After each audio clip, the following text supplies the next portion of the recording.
If you could start with your role at our school and how you got to where you are now. Okay. As the assistant principal for curriculum, I am primarily focused on scheduling, master scheduling, grades, graduation, teacher employment as far as hiring, and working on professional development. So any of the realms that deal with curriculum that touch it in any way, shape, or form. So those are my primary duties. I work a lot with guidance counselors and those kind of things. Um, I've actually been in the system, oh Lord, I think 28 years. So I started out as an English teacher myself. I've taught everything from 6th grade through AP language, and decided to go in and do my master's and work with leadership. So once I did that, I kind of found that curriculum was more so my niche, and that's where I started working and just kind of worked around at few different schools to get experiences and to see how things run at different areas and to get ideas of what could work for different things. I've worked a lot with at-risk students throughout my career, so I kind of hone in on those, the students that are falling behind, students that struggle with certain disabilities, those kind of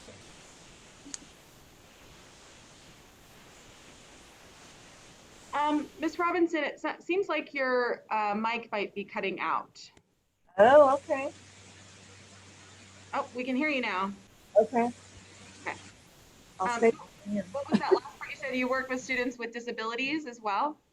I have worked with students that have been not only with ESOL strategies, but with DSE that have different learning struggles or different learning disabilities. So that takes on trying to find strategies that work for them that may be a little different than your average classroom. So did a little bit of everything. It's been a good journey. Yeah. Um, what would you say are the easiest parts of your job, and what would you say are the hardest parts of your job? Um, the easiest would be the people, as far as staff and getting to know people and fast pace, that kind of thing. The most difficult, I would say, are the fast paced changes of the unknown. And for example, this year, we didn't know how things were going to go. And day to day, you have different changes. So if it comes down from the state legislature to the district to try and do something different or to incorporate something, you get a certain deadline to do it, and that could be by 5 o'clock tomorrow or by the end of the day. So that kind of fast pace is the most difficult part. Okay. It was a little hard to hear you with that last part. But just so I can reiterate what you're saying the day-to-day operations, not knowing what's going to happen every day, is kind of the hardest part, the biggest challenge for you.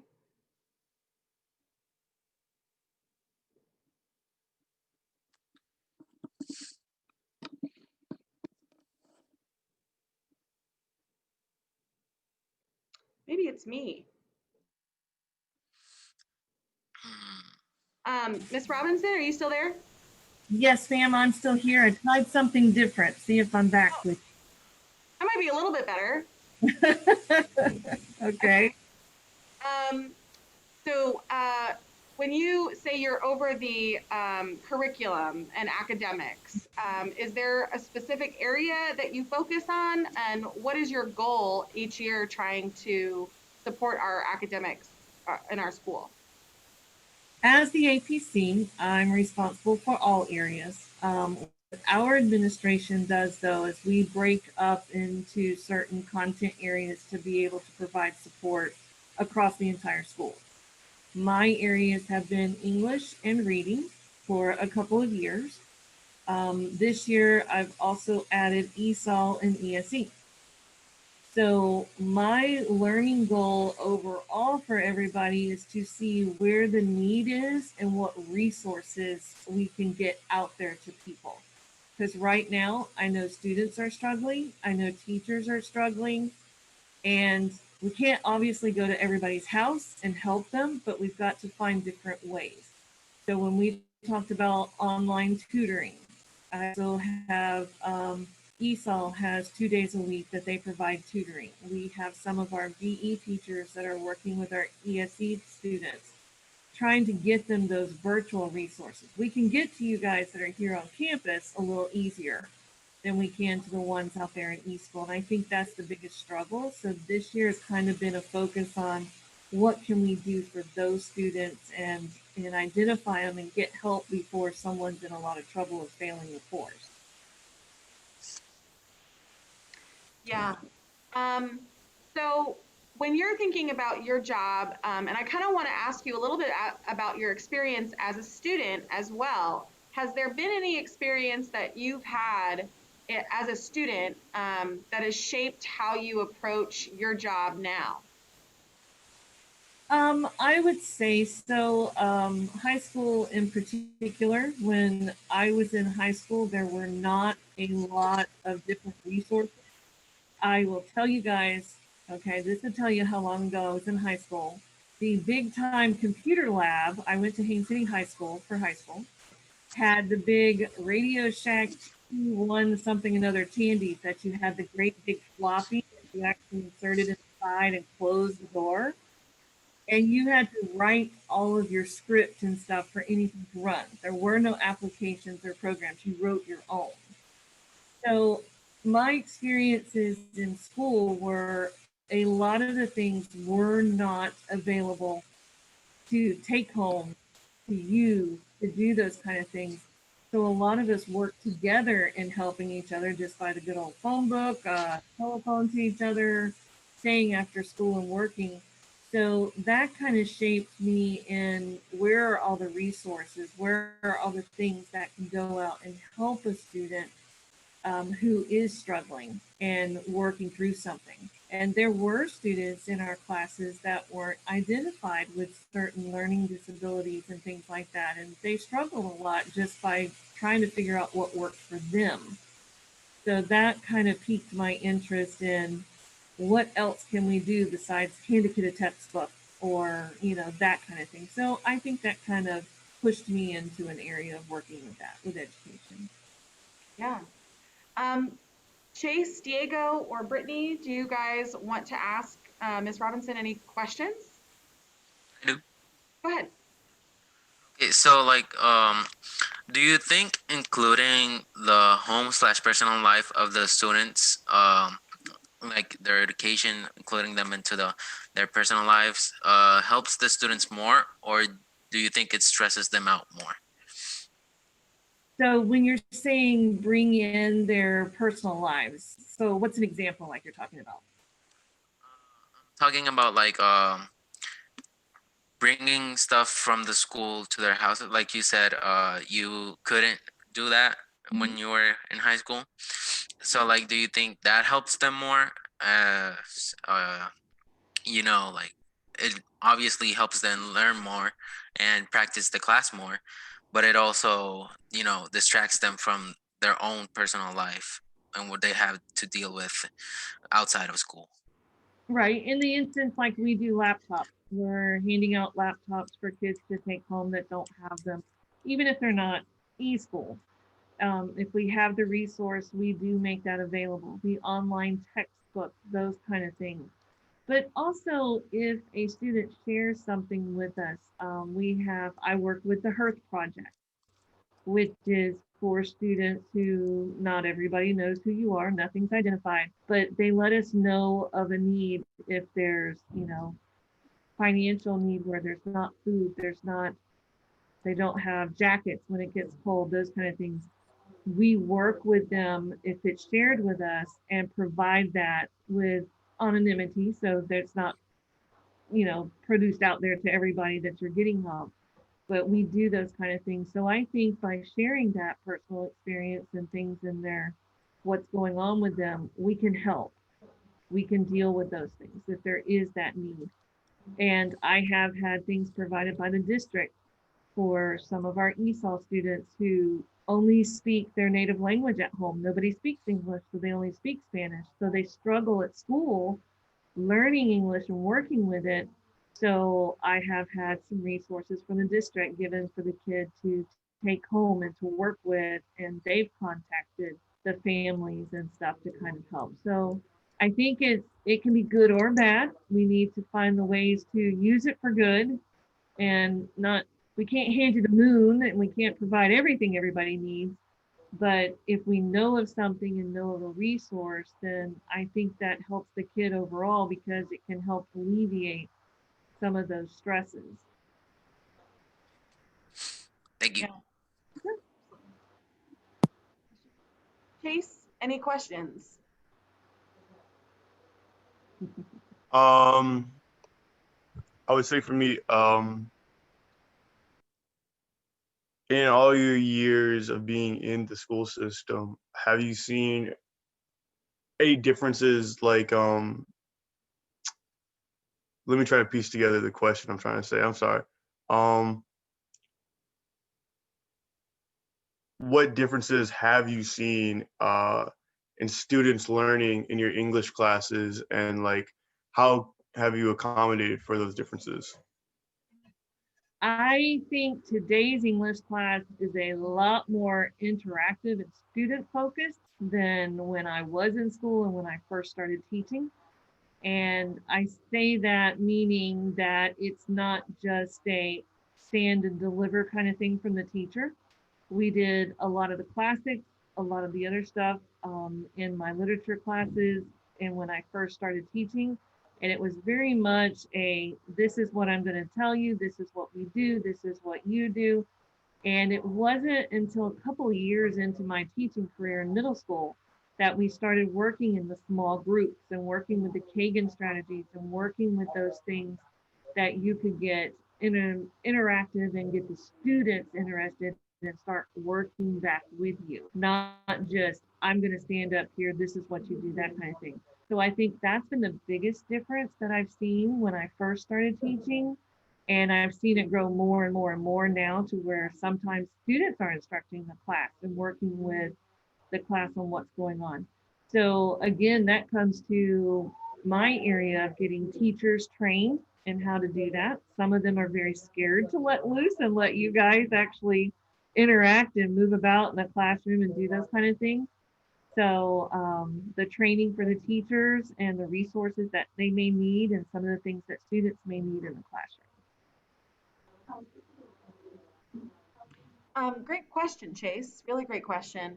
Um, Ms. Robinson, you know, this year has been so new for everybody. It's been just throwing us all a curveball. For you and your role, how have you approached things differently this year with all of the new protocols and restrictions that we've had to do? I think my biggest thing this year is to, even though I'm in a position where I have to monitor and control and update and keep everybody kind of going, that I had to step back and realize that it's not going to be perfect and there's going to be changes every second, and just to have the mentality of do the best I can each day, handle what comes along, and if I can fix it or tweak it or help it, I do, and if I can't, I try to find someone who can. So I think flexibility is just a small way to say that, but really is to look out for the bottom line is what's best for my students here, because that's my mentality every day is I don't care if it's not the easiest way, if it's the best thing to do for you guys as far as learning and as far as what's going on our campus, then just do my best every day, trying to address what comes my way. There's a lot of stuff. I believe we're on the 26th time of changing the master schedule because of everybody moving back and forth, or the changes that the district made, or the changes in numbers and that kind of stuff. So it just is what it is, and just trying to do what's best, the best way that we possibly can. That's kind of been my mantra this year. Is there's no use in everybody getting upset. We just do it the best we can. Yeah, absolutely.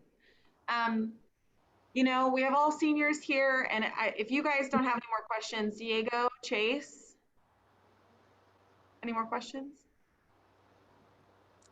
Let me give me a minute until I think of Okay, another all one. right. I was just going to ask you, Miss Robinson, you know, if you had any words of wisdom or something you'd like to share with them as they're moving forward in their careers in the next few years. All right. Well, I always knew from the beginning in elementary school that I wanted to be a teacher. Don't ask me why. I just always knew it. So it's hard for me to sit and look at someone like my sister. She always knew she wanted to be a nurse. So we were just two people who knew what we wanted at a very early age. But I know a lot of you guys don't know yet, and that's okay. But what you need to do is always keep looking for that. If it's something that you love, if it's something that piques your interest, take a note. If I'll just use cooking, for example. If that is something you always love, it's something that you watch shows about, it's something that you dive into when somebody's talking, look for those things that are really piquing your interest, because that's where you're going to be a long time person in a career rather than just a job that you go to and you may not like. Um, you may need to do extensive training. You may need to do extensive school to do it. So yeah, you'll take jobs in between, but always keep that goal. Be goal oriented. You've got a long-term goal, but make yourself some short-term goals too. If you have no clue what it is that you want to do, okay, then make your short-term goal. All right, I'm going to go out and I'm going to maybe get a job that I can work a couple of days a week to actually be productive and be part of society. And while I'm doing that, I'm going to start looking at the things. I'm going to make a list of things that pique my interest and where I need to be. So always start striving towards something. Don't let yourself falter into, I'm just going to take these 6 months off and blah blah blah. Because as soon as you take 6 months off, it's hard to turn around and go back. But don't dive into bukus of money to go into school and stuff until you are absolutely certain, and just focus on that and do something you love, because if you don't, it's not going to stay with you.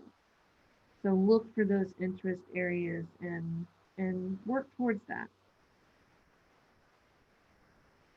Great pieces of advice. I want to give Diego and Chase one more chance to ask any questions of you. I know they might have some.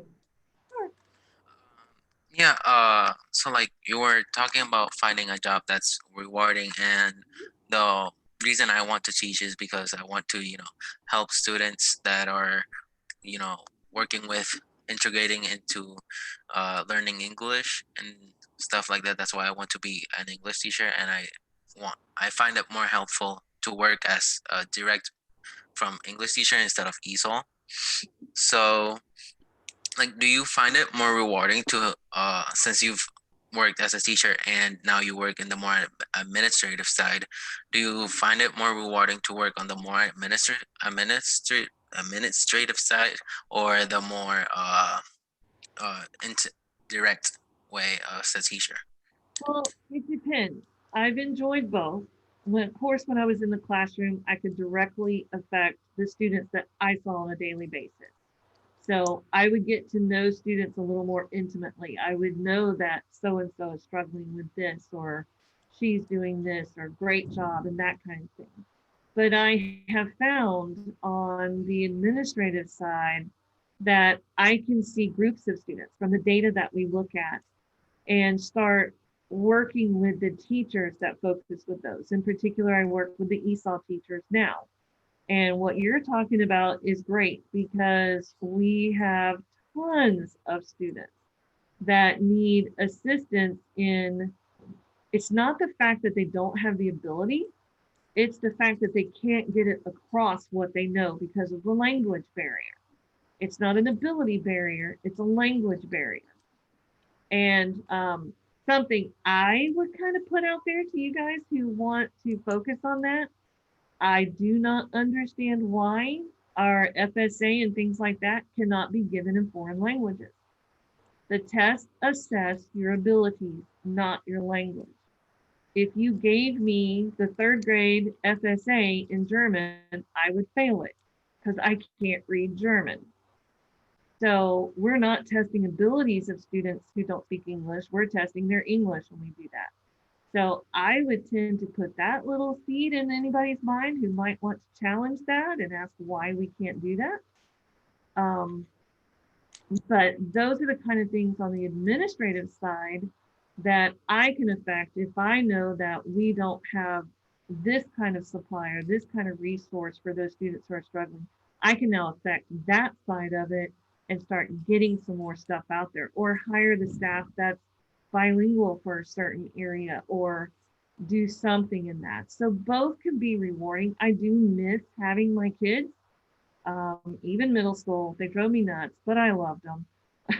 So, you know, just getting that day-to-day interaction. So that's why I don't mind being out and about on campus and I just don't get to know individual students. And that's kind of a downside, but I can also affect a great deal more in the position that I'm in now. Thank you. Ms. Robinson, you mentioned that, you know, you wonder about this FSA testing and that language barrier for some of our students. Is there something in our education system that you would change, and what would it be and why? Yeah, I would work with the testing situation. I realize we need to assess students to know where they are and what we need and those kind of things. And I agree 100% with that. I actually agree with the FSA. It does test the skills. It is our standards and it does test the skills. I don't like that it pits school against school. I don't like that it's an overreaching one day, one snapshot of a student and their progress. Students should show progress, but you know, the old adage of every student learns differently at a different rate, that's true. And like I said before, I think that there needs to be legislation that puts those tests in different languages. We send all the communications home in different languages, so they know it's a need. So that way we could assess more of what the student knows than, you know, what were they able to give us on such and such test. So I think that area and the frequency of it, I think we over test students a lot for the sake of having data when we could do other things. Because I know you guys get tired out of all the tests that you have to do and those kind of things. So I think that would be the area that I would start working in and start, you know, trying to make some changes. Yeah, absolutely. Thank you. Thank you so much, Ms. Robinson, for joining us today. Chase, I wasn't sure, did you have any other questions? No, I'm good. Thank you. Thank you so Thank you. much. Yes, thank you so much, Ms. Robinson, for spending your time to come talk to our class today. It was really insightful. Okay, well, thank you guys. Good to talk to you. Yeah, have a great day. You too. Thank you. Bye-bye. Bye.